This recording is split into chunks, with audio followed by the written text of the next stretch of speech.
اعوذ باللہ من الشیطان الرجیم، بسم اللہ الرحمن الرحیم۔ کن چیزوں سے وضو ٹوٹ جاتا ہے؟ عوامی غلط فہمی۔ عوام میں باقی معاملات میں تو بڑا شعور ہے، دنیا کے ہر معاملات میں بڑی دلچسپی لیتے ہیں۔ ایک ڈاکٹر ہے تو اتنے عرصہ تک علم حاصل کرتا ہے، پی ایچ ڈی کرتا ہے، ایک ایک دوائی کو یاد کرتا ہے، لیکن دین کے معاملے میں صفر۔ اسی طرح باقی بھی معاملات میں ہم نے دیکھا ہے، لیکن یہ دین ہر انسان کی ضرورت ہے، اور جو ضروریات دین ہے نا ان کا یاد کرنا ہر ایک پر واجب ہے، مرد ہو یا عورت ہو۔ لہٰذا انہیں نہ پتہ ہوتا ہے کہ وضو کن چیز سے ٹوٹتا ہے، وضو میں کون سی چیزیں واجب ہیں، نماز میں کون سی چیزیں واجب ہیں، روزہ کیسے قصر ہو جاتا ہے، بالکل ذرا برابر بھی معلومات نہیں۔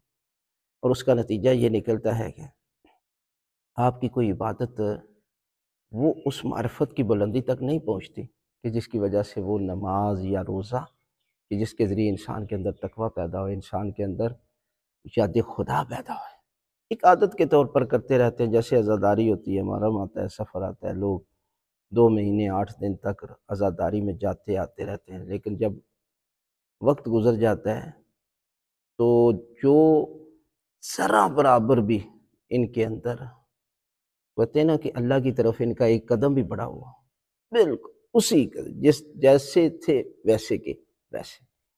لہٰذا آپ کو چاہیے کہ یہ چیزیں یاد کریں۔ مثلا وضو کن چیزوں سے ٹوٹتا ہے؟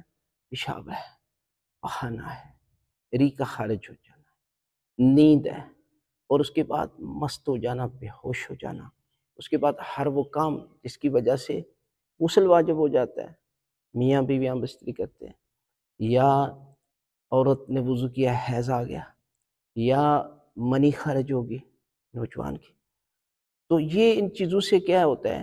وضو ٹوٹ جاتا ہے۔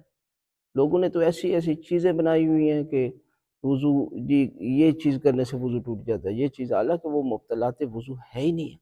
یہ چیزیں یاد کریں، خود بھی یاد کریں، اپنے بچوں کو بھی یاد کریں، تاکہ انہیں پتہ ہو کہ وضو کن چیزوں سے ٹوٹتا ہے، اور جب وضو ٹوٹ جاتا ہے تو نماز جو ہے وہ ٹوٹ جاتی ہے، نماز باطل ہو جاتی ہے۔